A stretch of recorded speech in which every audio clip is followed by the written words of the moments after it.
Here we go. Testing. Okay. Hello everybody, Jeff Bartle here. Jeff Bartle here, and I'm here. And I'm here to tell you. And I'm going to be, and today's U.S. Navy Day, so I'm going to be doing, how do you say, I'm going to be doing something in honor of the U.S. Navy. First I'm going to be playing how the U.S. Navy, I'll be playing this video by Vincinetti. Thank you, Vincinetti. Let me use this. How the U.S. Navy gets so powerful. Evolution from 13 colonies to World War II.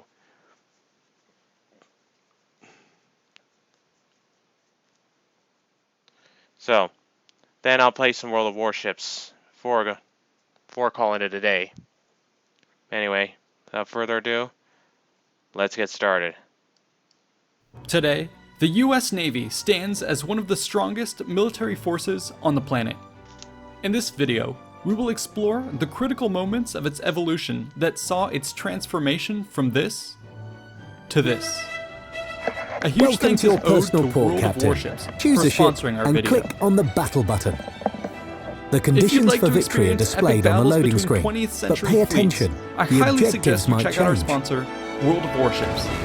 Two You get the teams take part in opportunity to each battle, command with the iconic green colour warships representing from various allies. navies, You shouldn't including fire the at them. USA, Japan, Germany, the UK, the USSR, It can and be France. helpful to look at the minimap Fight tactical occasionally, so and you know epic what's going battles on, across and can over 15 decisively maps act to help with your huge allies in fights good time. against the AI or against humans Ships can't online. speed up, They are stop, or constantly turn in introducing just a new second, and improved features, so you should such as think the about your upcoming announced manoeuvres in submarine advance. fleets. World of Warships is free to play Stay on PC, constantly on the Xbox, move and with course PS4. changes to evade Register shells today and to torpedoes. receive 250 doubloons, Master this 1 skill million and you'll credits, live longer the and Langley win carrier more often. ship, 1 port slot, and 3 days premium time when you use the code Langley 2019. Take Check a the target description lead below while for firing additional at a details. moving enemy.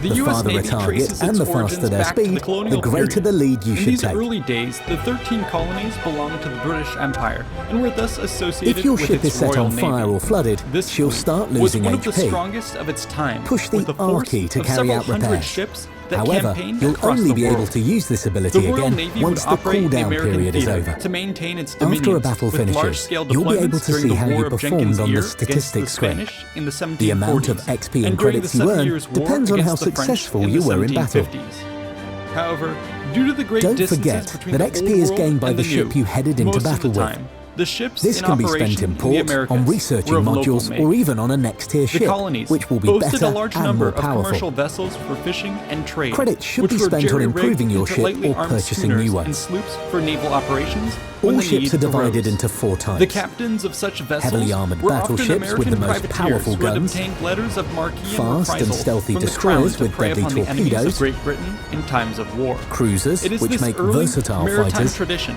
that would ultimately and give aircraft rise carriers to the that U.S. have Navy. aircraft as their primary weapon. The official creation of the U.S. Navy is tied to the American Revolution of 1775.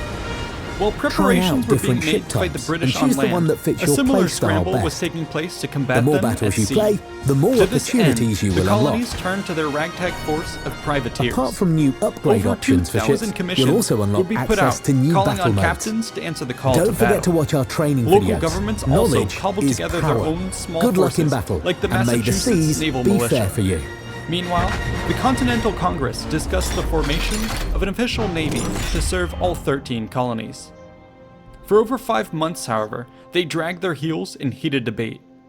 Proponents argued that a navy was necessary for the war effort and to win over allies, while detractors argued that it was a foolish diversion of precious resources that was doomed to fail. Eventually, on October 13th, 1775, the Continental Congress passed the resolution creating the Continental Fleet and a 7-member naval committee. Over the following months, a series of warships were bought, retrofitted, or constructed. The Continental Navy would remain small, with a maximum strength of 34 ships, whose size ranged between 8 to 30 guns. By comparison, the Royal Navy had several hundred ships at its disposal, which included many first-rate ships of the line, carrying more than 100 cannons on board. This incredible imbalance in power was partially made up by the colonial privateers, which fielded several hundred of their own small ships. The naval component of the American Revolution saw few traditional pitched battles. In these rare cases where lines of colonial and British ships faced off, the Royal Navy showed its supremacy, as is demonstrated at the Battle of Valcour Island.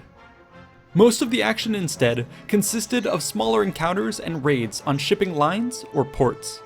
Here, the Continental Navy, and in particular the privateers, actually proved quite effective and took a pretty serious toll on the already strained British supply lines.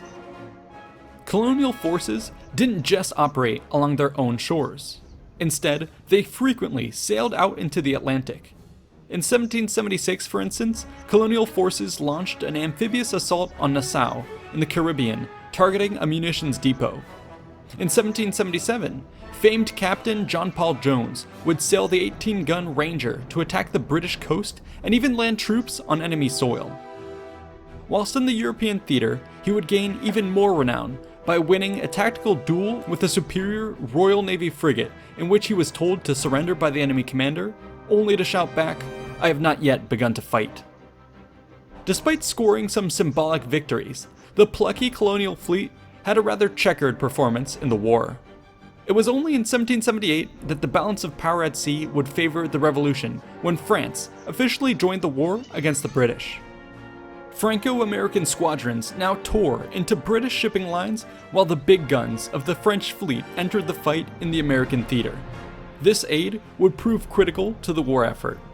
The French managed to defeat the Royal Navy at the Battle of the Chesapeake, which allowed the British forces of Lord Cornwallis to be surrounded, besieged, and forced to surrender at Yorktown.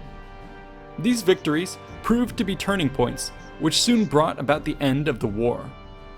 With the cessation of hostilities came a drawdown in naval activities. Congress recalled all of its privateers and official frigates, only a handful of which had survived the war. By 1785, the Continental Navy was officially disbanded, and its remaining ships auctioned off. Over the following decade, the newly formed United States would find itself incredibly vulnerable at sea. Almost immediately, American merchant shipping lines fell prey to attacks. Corsairs from the Barbary states of North Africa in particular made a habit of seizing American ships and holding their crews for ransom. However, the bankrupted Congress was hard-pressed to raise a fleet in defense, or even to simply pay the ransom. Pressure continued to mount. Finally, the Naval Act of 1794 was passed, ordering the construction of 6 frigates, of which only 3 were completed. Meanwhile, tensions were escalating with European powers. The French monarchy had just been overthrown in the midst of revolution and was now back to fighting the British. The United States was caught in the middle and became the target of privateers from both sides. A quasi-war even developed with France when Congress refused to pay its debt to the new revolutionary government. For 2 years, American and French forces would joust across the Atlantic. This had the effect of forcing the United States to finally take the Navy more seriously. In preparation for the action ahead, on April 30th, 1798, Congress authorized the creation of the Department of the Navy and the Office of the Secretary of the Navy. At the start of the conflict, the US Navy boasted 25 vessels, which patrolled the coast and set off to hunt down French privateers in the Caribbean. This new force was far superior to the ragtag force of the Continental Navy. Its ships now carried more firepower, with over 40 guns apiece, and its crews were far better trained. In action, this proved decisive. By the end of the conflict in 1800, the French had lost 2 frigates and several dozen privateers, at the cost of just 1 American warship. Though it should be noted that most of France's attention in this time was distracted elsewhere. Next, the newly expanded US fleet would be turned to deal with the Barbary War in 1801. The engagement here was one of blockade, with peace being settled by 1805 when Marines invaded the shores of Tripoli. In these affairs, the Navy had proved its worth, but was once again forced to reduce in size for budgetary reasons once victory was achieved. However, This drawdown would only last a short time due to the outbreak of renewed conflict with the British in the War of 1812. The US Navy at this time had a fleet of just 12 frigates and 14 smaller ships, which were once again supplemented by a large body of about 500 privateers. The opening stages of the war saw ships like the USS Constitution, the USS Wasp, and the USS United States best their opponents repeatedly in one-on-one combat.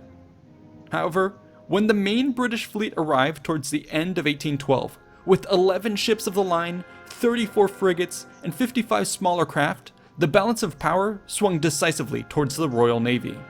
The US Navy still managed to pull off some victories, such as the Battle of Lake Erie, but by and large, command of the seas was yielded to the Crown.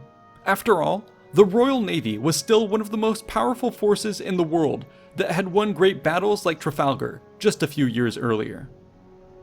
Naval superiority allowed the British forces to blockade or raid coastal towns and support the action of the Royal Army, which dealt the Americans several humiliating defeats, including the burning of Washington, D.C. Ultimately, the conflict drew to a close by 1814, when neither side could gain a decisive advantage and grew weary of the rapidly escalating costs. As peace was concluded, the US Navy would avoid being disbanded as had happened in 1785, and instead took its place as a permanent feature of the American Armed Forces.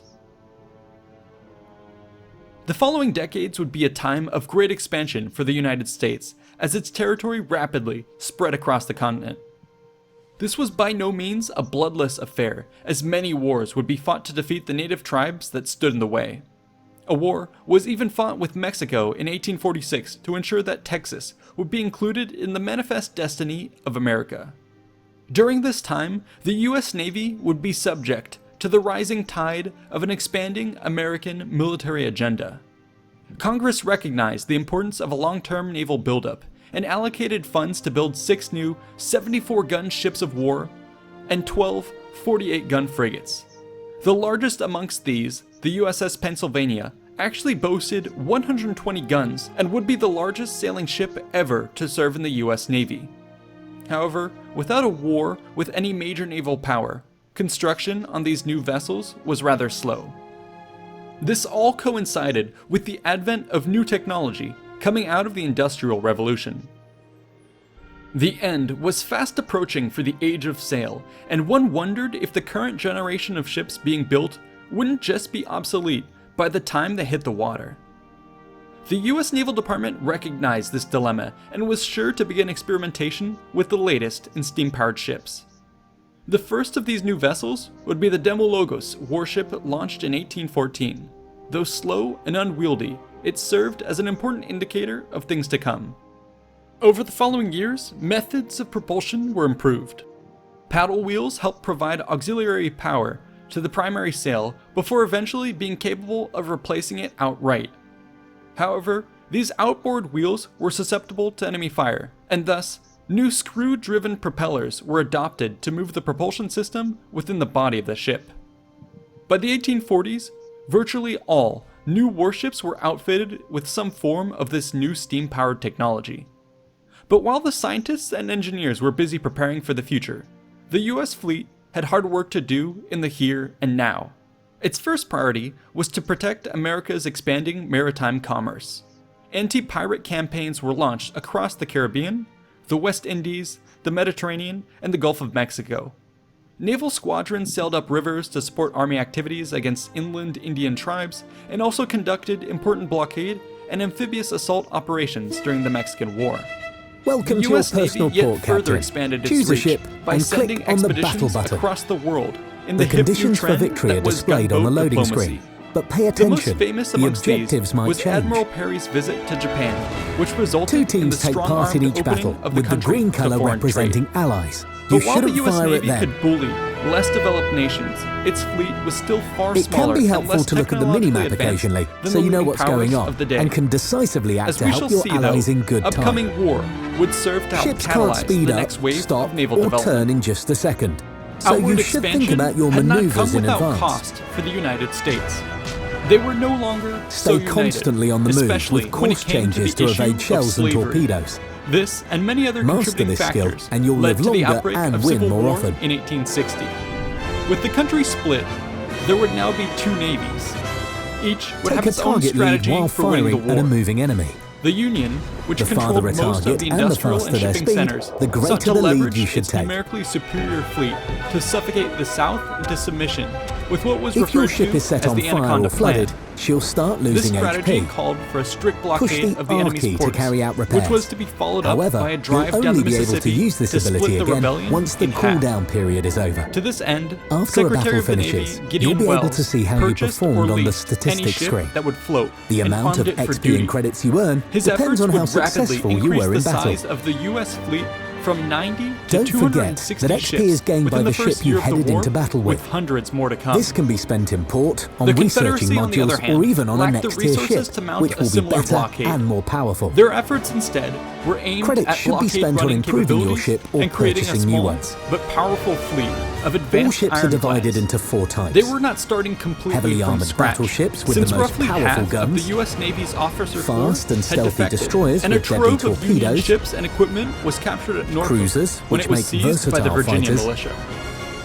and Blockade aircraft running carriers efforts that were have mostly aircraft conducted as by their fast primary weapon. steamer ships operating out of England and manned by British sailors who had an interest in not only making a Try profit out from the different conflict, ship types but and also choose the one that finding a fits way to your knock play the U.S. style down a best. peg. The more As for battles the you play, Confederacy's the more goal of a small opportunities but you will powerful unlock. fleet, this would fall into the hands of the Apart Confederate from new Secretary of the upgrade Navy, options for ships, Stephen you'll Mallory. also unlock He access set to about new battle arming modes. and purchasing a Don't fast forget to watch steamer our training squadron to videos. assist in blockade Knowledge busting is and power. to prey Good on luck the in Union battle, merchant and may the fleet out at seas sea. be fair for you. Closer to home, Mallory would launch an ironclad program aimed at building ships so tough it would render the enemy's vessels useless. The basic idea being to load up a steam-powered ship with as much armor as possible to withstand incoming shots while also boasting strong cannons and even ramming capabilities. The first ship would be the CSS Virginia, which was actually a retrofitted build of the USS Merrimac that had been captured at Norfolk. It was a casemate design, which basically just means it had a giant armored shell with fixed cannon holes in it. This is to be contrasted with the USS Monitor, which featured a revolving turret that was being rushed through construction once news got out of the Confederates' plan. Upon its completion, the Monitor sped south to intercept the Virginia, which had already taken out 3 Union frigates blockading Hampton Roads. What resulted was a nearly 3-hour duel between ironclads.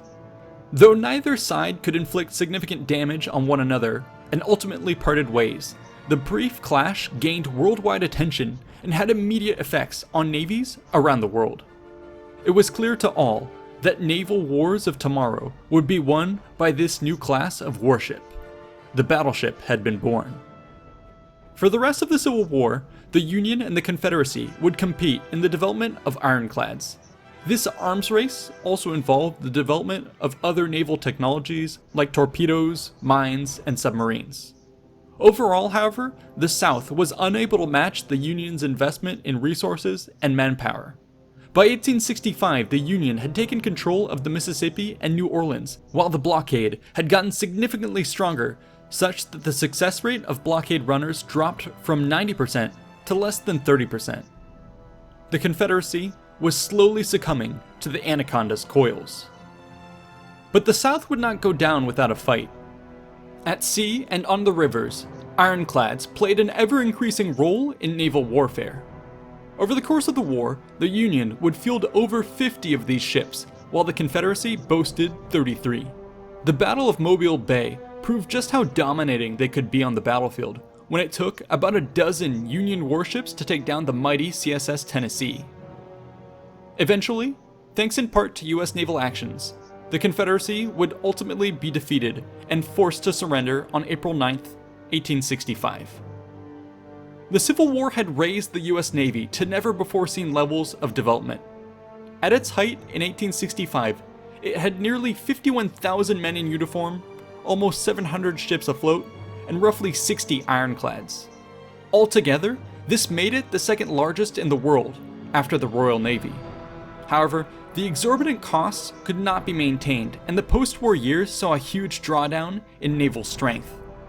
Within a decade, the US Navy would only have a fleet of about 50 operational ships, crewed by around 6,000 men. The deterioration would continue as American priorities turned to other matters. By the late 1870s, most of the ironclads were laid up in dockyards that were ill-equipped and maintained. In world standings, the US Navy had dropped to 12th place. However, foreign danger would once again prompt action. In 1873, an uptick in tensions with Spain, coupled with the presence of a Spanish ironclad in the New York harbor, freaked out the Navy so much that it ordered the repair of several of its old ironclads, while issuing contracts for the construction of 5 new battleships. 4 of these were the Amphitrite-class monitors, which should be starting to look quite familiar to us. While these would have been impressive bastions of modernity, much of the rest of the fleet was still composed of outdated wooden vessels. Thus in 1882, the Secretary of the Navy, William Hunt, requested funds for the construction of new ships. 5 new protected cruisers were built, along with the very first battleships, the USS Texas and the USS Maine, with more to follow in the years to come. In keeping with the latest in military thinking, they carried armored protection along their sides and around vital equipment, while sporting guns with ever-increasing range. Yet further attention was brought to the Navy with the 1890s release of Alfred Thayer Mahan's influential book on sea power. Clearly, if the US were to be taken seriously as a world player in the upcoming century, it had to be prepared to dominate the waves. The truth of this lesson was driven home with the outbreak of the Spanish-American War in April of 1898. Fighting would largely be fought at sea around the territorial possessions of the Caribbean and the Philippines. Out west, the United States Asiatic Squadron under Commodore George Dewey would engage the Spanish Pacific Fleet at the Battle of Manila Bay. The Spanish squadron was composed of outdated and inferior ships which were outranged and outgunned by their American counterparts. The result was one of the most decisive naval battles in history, where an enemy fleet was crushed at the cost of only one slightly damaged vessel and a single death due to heat stroke. US naval power proved similarly decisive in the Caribbean theater, and the war was brought to a swift conclusion in just over 2 months. In this new world, clearly, those who failed to keep up with the technological evolutionary race would not survive. Coming off the back of its victory in the Spanish-American War, the United States had lofty imperial aspirations in the 20th century. In this regard, President Theodore Roosevelt would lead the charge with his famous motto, "Speak softly, but carry a big stick." This meant a huge investment in the Navy that would see it jump back up to being the second largest in the world. As a way of celebrating, Roosevelt would parade the new Great White Fleet around the world for all to see. Consisting of 16 battleships and numerous escorts, it was a formidable show of power. The epic 14-month journey also served as a training exercise for the Navy and taught it much about the logistics behind operating at such a large scale. With World War I just around the corner, this sort of experience would be invaluable. However, by the time the famed Great White Fleet was done showing off, it was already at risk of being rendered obsolete. The Royal Navy had just rolled out with its new revolutionary ship, the HMS Dreadnought. What was so important about this ship was that in the past, naval designers had always had to find a compromise with regards to speed versus armor and armament. Battleships were slow but powerful, while cruisers were fast but weak. The Dreadnought managed to combine the two by producing a ship that was both fast and powerful. It did so by introducing a brand new type of steam turbine engine. In addition, the HMS Dreadnought featured uniform main batteries for the first time, which were controlled by an advanced fire control system. Immediately, navies around the world raced to retrofit their fleets with the new design, whilst engaging in a feverish Dreadnought arms race. America would start work on its own ships in 1909, called the USS Michigan, South Carolina, Delaware, and North Dakota. But it wasn't just on this front that the Navy would have to play catch-up. The battle at sea now expanded to include the space above and below the waves. In 1903, the Wright brothers had flown the world's first plane. By 1910, the US would be experimenting with launching biplanes from its ship decks, and in 1911 awarded its first contract for receiving aircraft. Meanwhile, underwater submarines were also being deployed. The US Navy acquired its first modern one with the commissioning of the USS Holland in 1900. Its descendants would become the Plunger-class sub, 5 of which formed the first US submarine fleet. More would be produced, but it would be the German U-boat that really led the pack in submarine technology. The First World War broke out in 1914, but the United States under President Woodrow Wilson remained neutral with a general policy of appeasement. However, as Germany's submarine warfare took a greater and greater toll at sea, including killing 128 Americans with the sinking of the Lusitania, Wilson began to seriously plan for war. The following year, Congress passed the Naval Act of 1916, which was to fund the construction of 10 battleships, 6 battlecruisers, 30 submarines, 50 destroyers, and other support craft. This would do much to catch up to the other major powers of the day, which had just fought the massive naval battle of Jutland. However, when the US finally entered the war in 1917, it would not go on to partake in any pitched battles at sea. Rather, the US Navy mostly focused on safely moving troops and material through U-boat-infested waters. The production of battleships thus quickly gave way to the mass production of 273 destroyers and 400 submarine chasers for convoy protection and U-boat suppression activities. The new Navy Air Corps also got in on the action when it came to flying reconnaissance and hunting submarines. When the First World War ended on November 11, 1918, the US Navy's 6th Battle Squadron would join the Royal Navy as it watched the German fleet sail across the North Welcome Sea to your personal to formally port, Captain. surrender. Choose a ship Many and of the click ships on in the battle attendance button. on both sides would The soon conditions be for decommissioned victory are as displayed on the loading post-war screen. years saw But pay nations attention, reduce their the military objectives budgets, might and the change. international community attempted to impose arms Two teams limitations. take part in each The battle, with Washington the Naval green Treaty colour of representing 1922 in allies. particular You shouldn't prescribed fire a at them. specific ratio of capital ships between treaty nations. It As can a be testament helpful to to look how at the far minimap the United occasionally, States Navy so you had know come. what's going on, It was and can recognized as decisively act to co-equal help your to the allies Royal in Navy, good time. with an allowance for up to Ships can't speed up, 525,000 tons stop, of capital or ships turn in just and a second. 135,000 So you tons should think about of the your emerging maneuvers in aircraft advance. carrier type. But only a couple decades would Stay pass constantly before on the the world move erupted with course into another changes to global evade shells and conflict. torpedoes. For the United States Navy, Master this was this a skill, scenario and you'll live that was the longer constant and source win more of often. discussion, and war plans would be developed to handle this eventuality. One of these, the famous War Plan Take a Orange, target looked lead while across the firing Pacific at a moving towards enemy. a showdown with Japan, The which had farther in a recent target years and the been faster building their itself speed, up the as a greater the regional lead you powerhouse should to be take. reckoned with.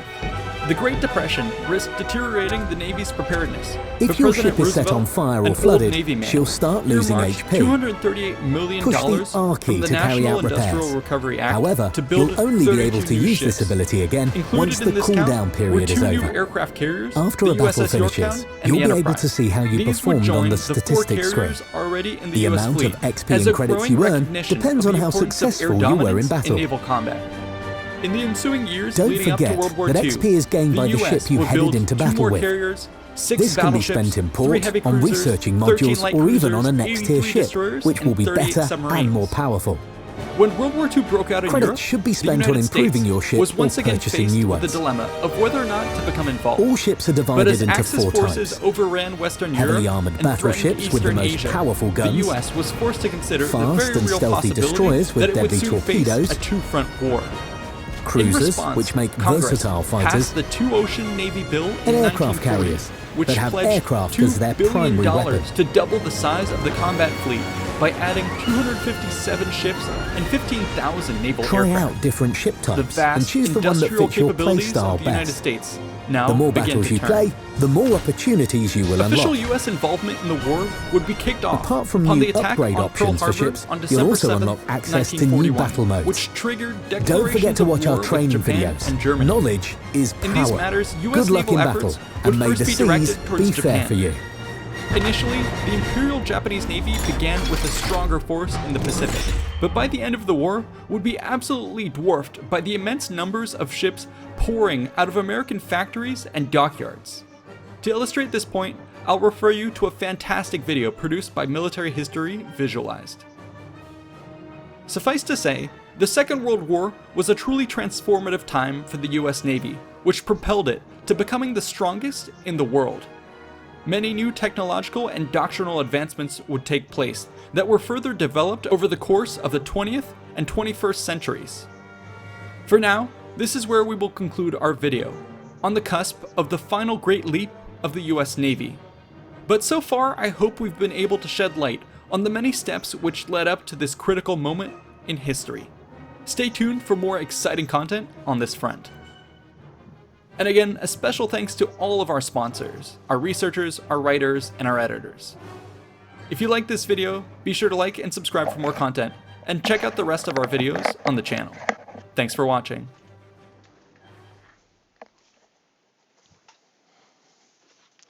So what'd you all think?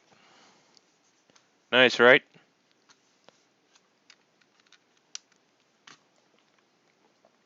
Now it's time for the big one.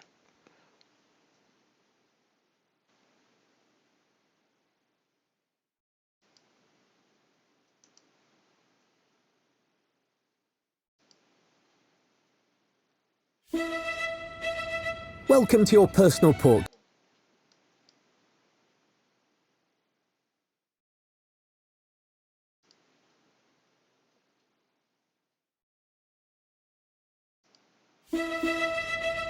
Welcome to your personal port, Captain. Choose a ship and click on the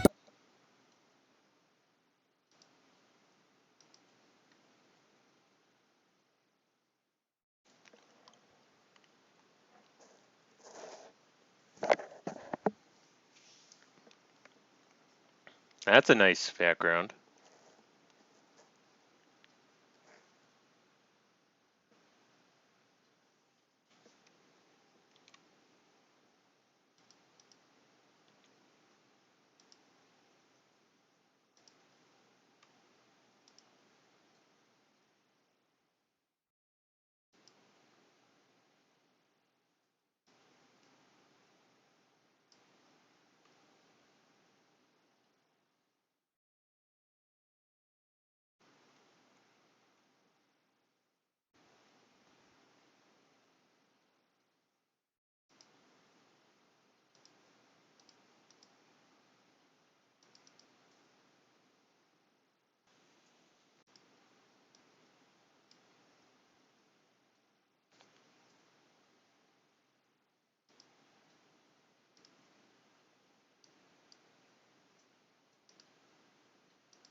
Okay. I'm not gonna have not that much time, so I'm gonna only play probably about 2 ships.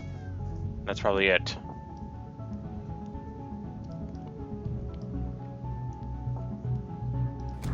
Let's start with this one. The frigate.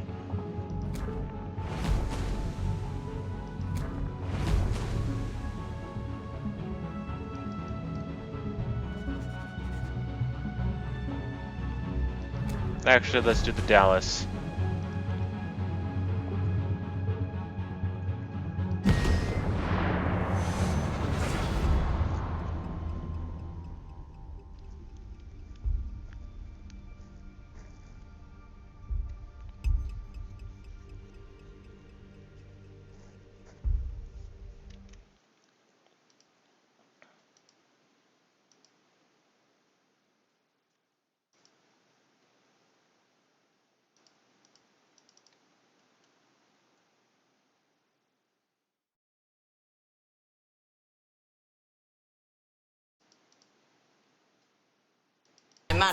Trisket.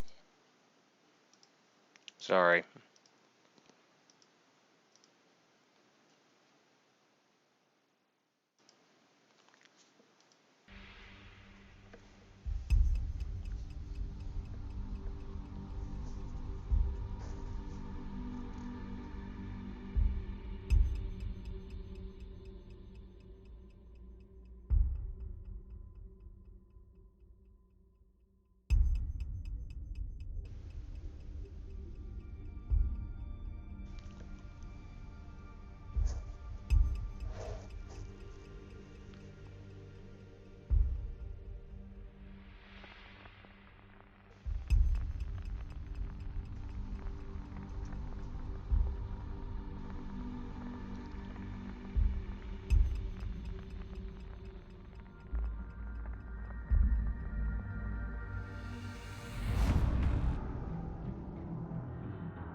Okay, looks like it's about.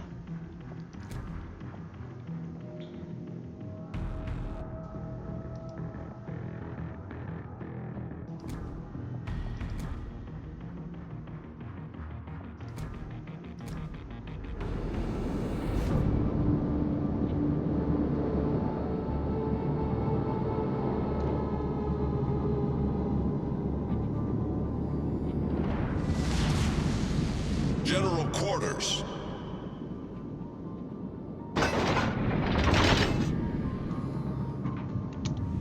Let's give them a hard time. Let's give them a hard time.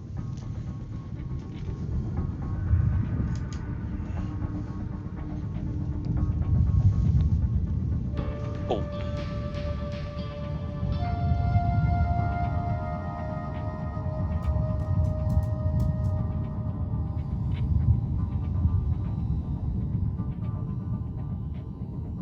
Autopilot mode enabled.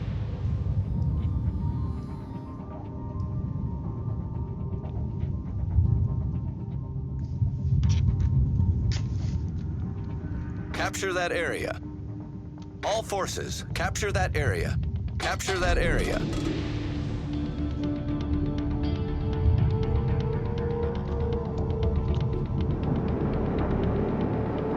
Wait a minute.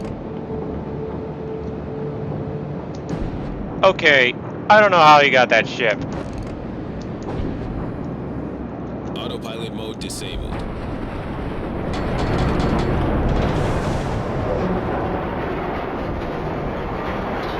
I think that's one of the Halloween ships right there. Correct me if I'm wrong.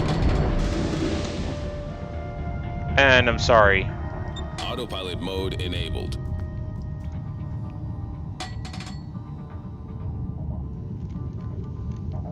Attention, support that target.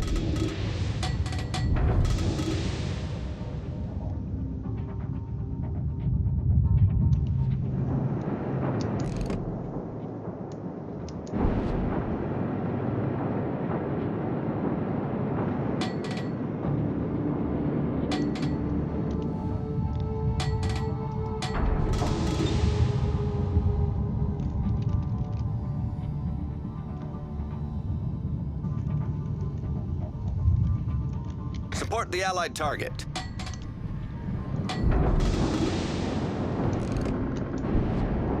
Enemy force sighted on the horizon.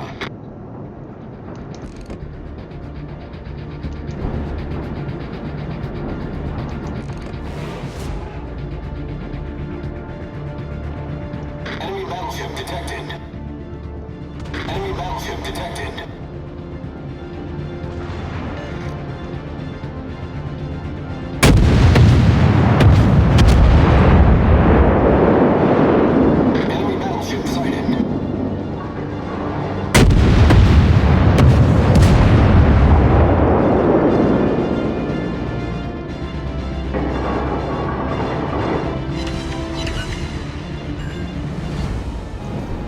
God, it's steering. Oh, crap.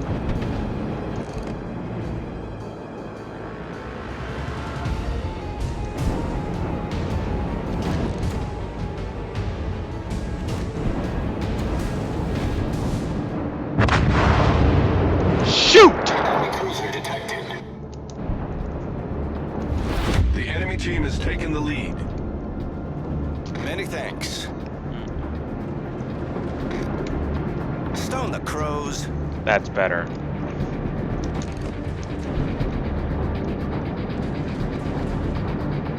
Autopilot mode disabled.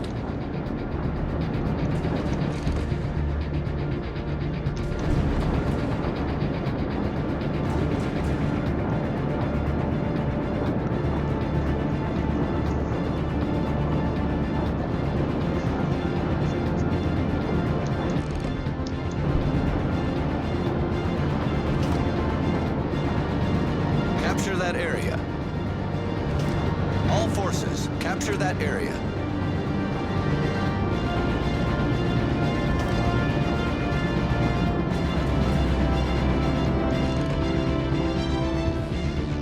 Enemy battleship sighted.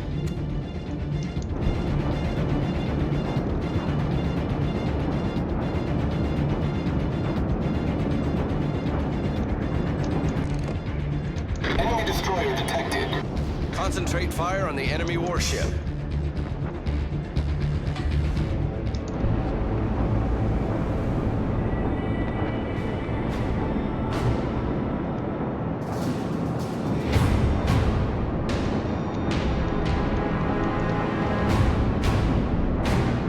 Teammate, I need your support.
Enemy aircraft carrier sighted.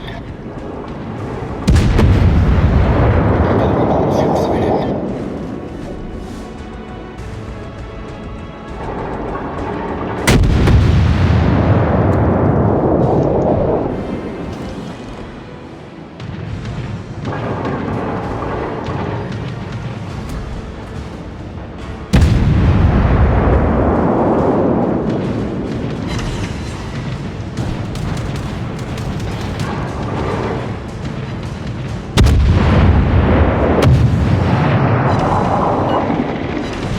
Torpedoes, dead ahead.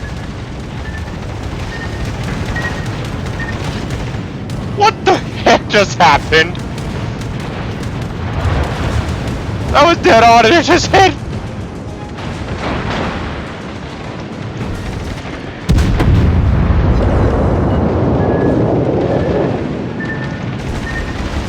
Oh crap. Right in us. We got their carrier.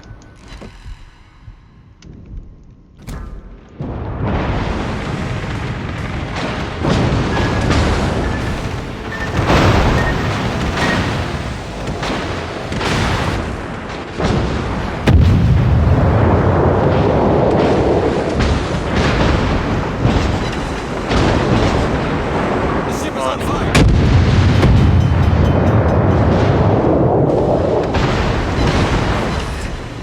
Problem solved, sir.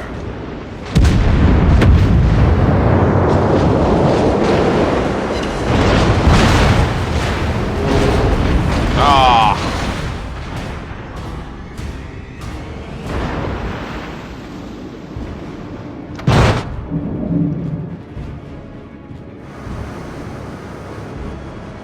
That's a British carrier.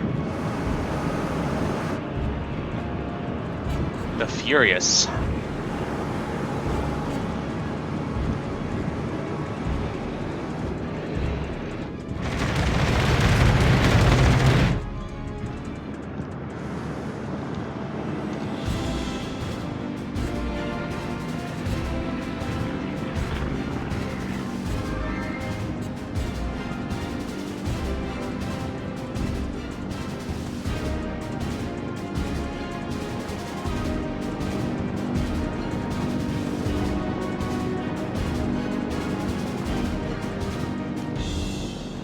Look at them flying in formation.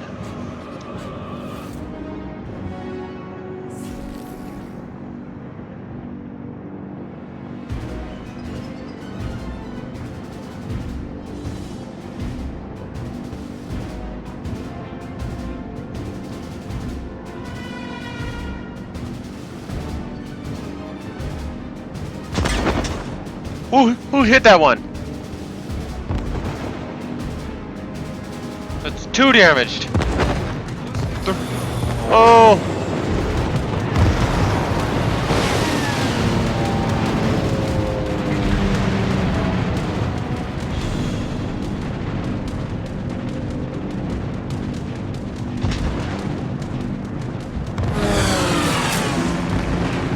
Man, it's like suicide. There's no way you can guarantee your planes come back.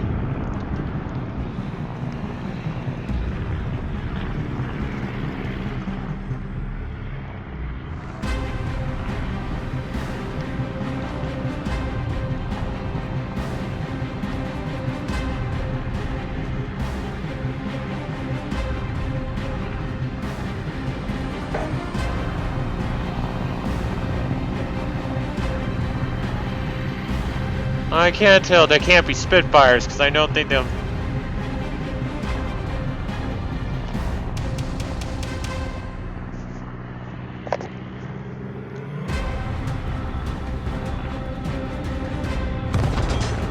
Oop! One got hit. Are they going to line of fire?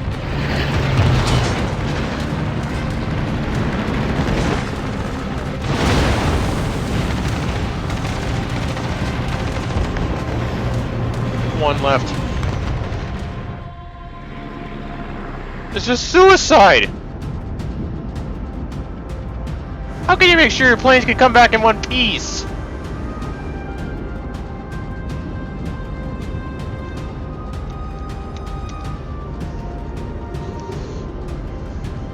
I think that might have been all the planes.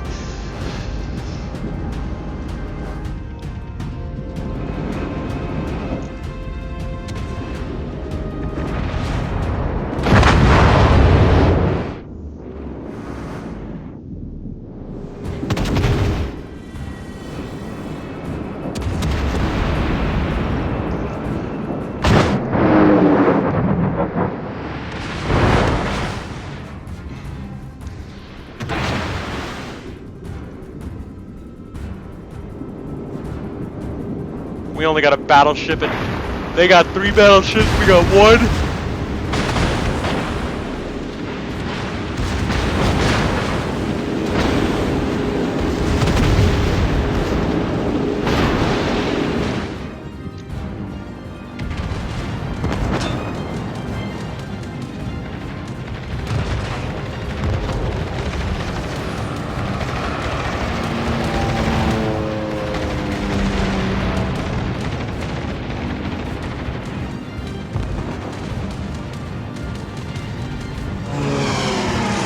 There goes one down. Oh. The enemy is about to win. No duh. Oh. The enemy team has taken the lead. You're the last hope.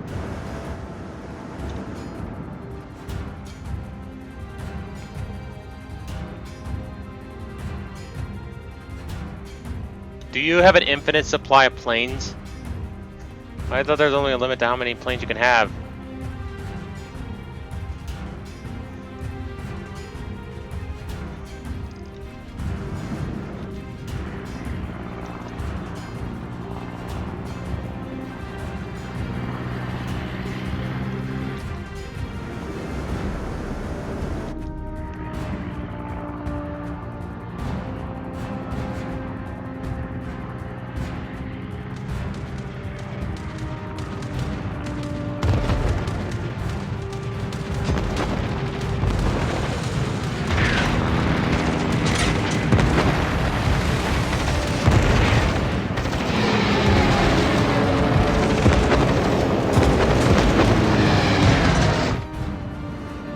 Suicide. Lost.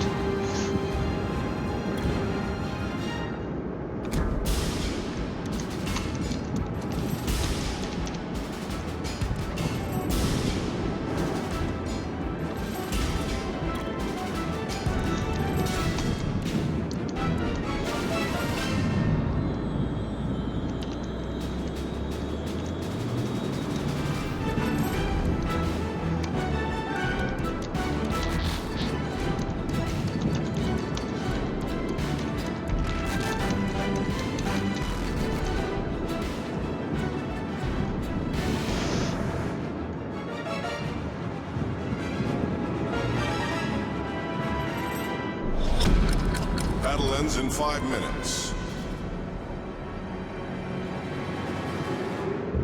We lost torpedo plane.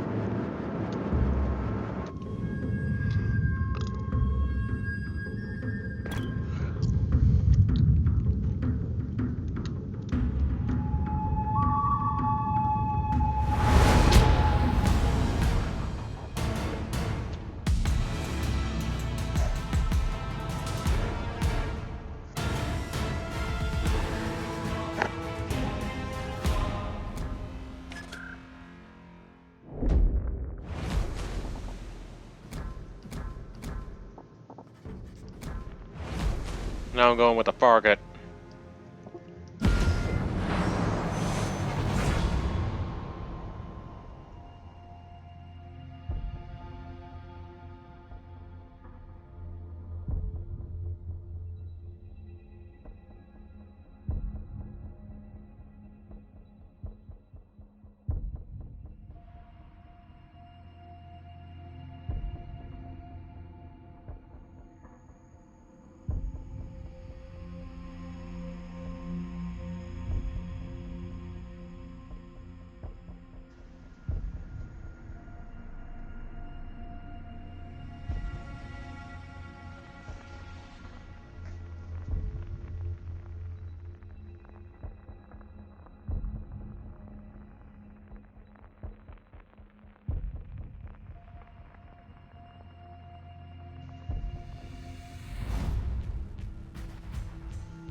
Autopilot mode enabled.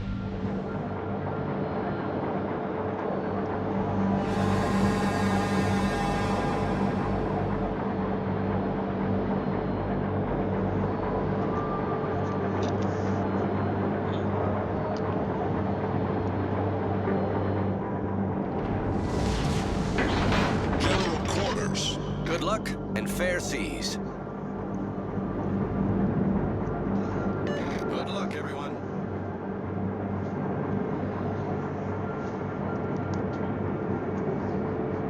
Many thanks.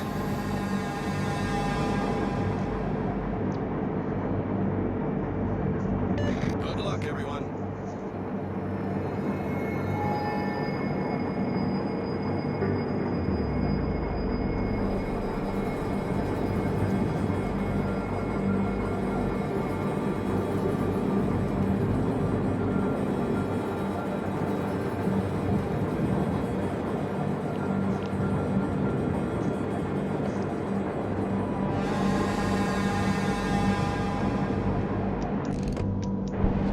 Autopilot mode disabled. Repel air attack. Good luck and fair seas.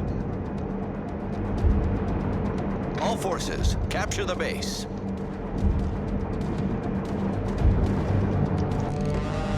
Enemy cruiser sighted. Roger. Affirmative.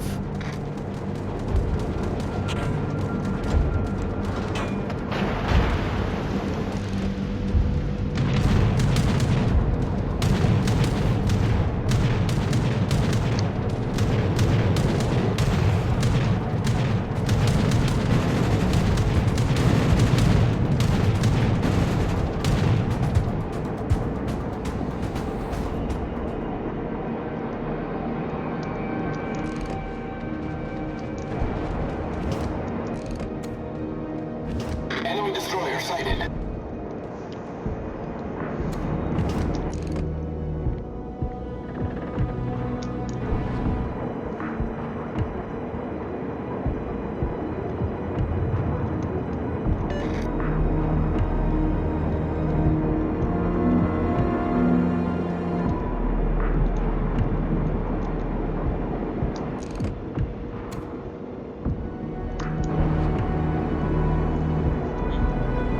All stations, reporting the position of a strategic target. Enemy battleship sighted. Enemy battleship detected.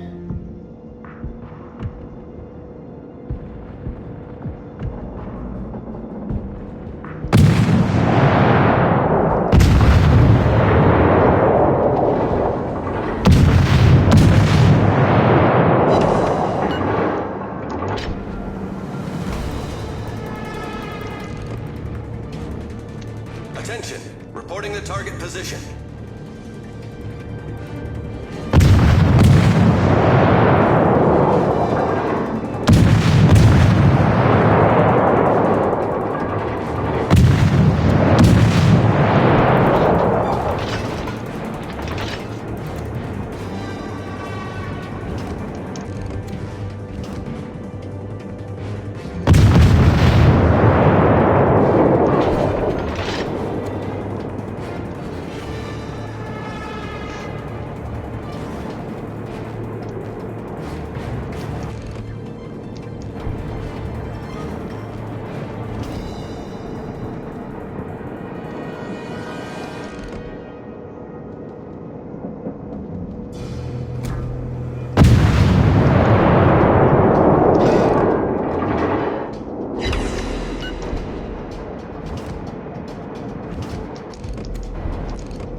Oh, you want to play rough, huh?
It for me.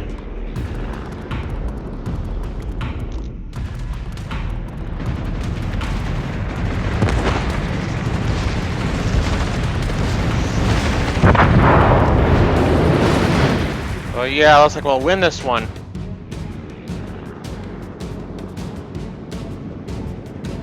Another British. Again with the Furious.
close.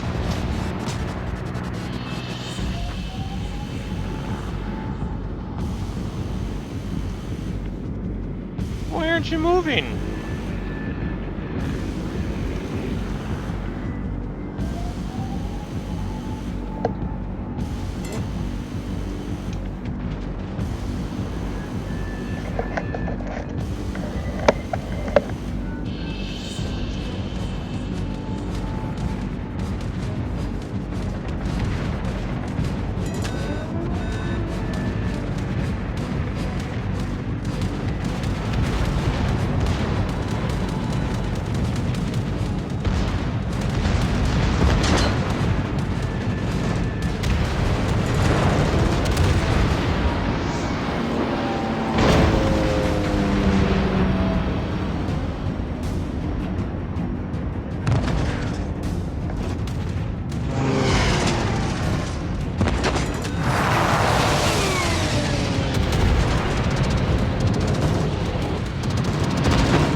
team has taken the lead.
5 minutes.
As I feared.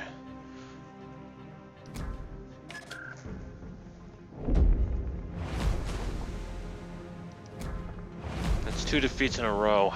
2 out of 3. I don't know if it's worth the triangle. It's like, no. Night's late. And I got a headache. I got a headache in my right eye. And I feel sore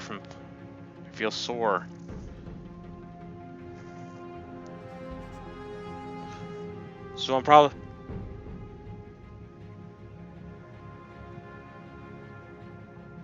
So it's probably been more than an hour. I lost 2 out of 3. I'm gonna probably call it a day.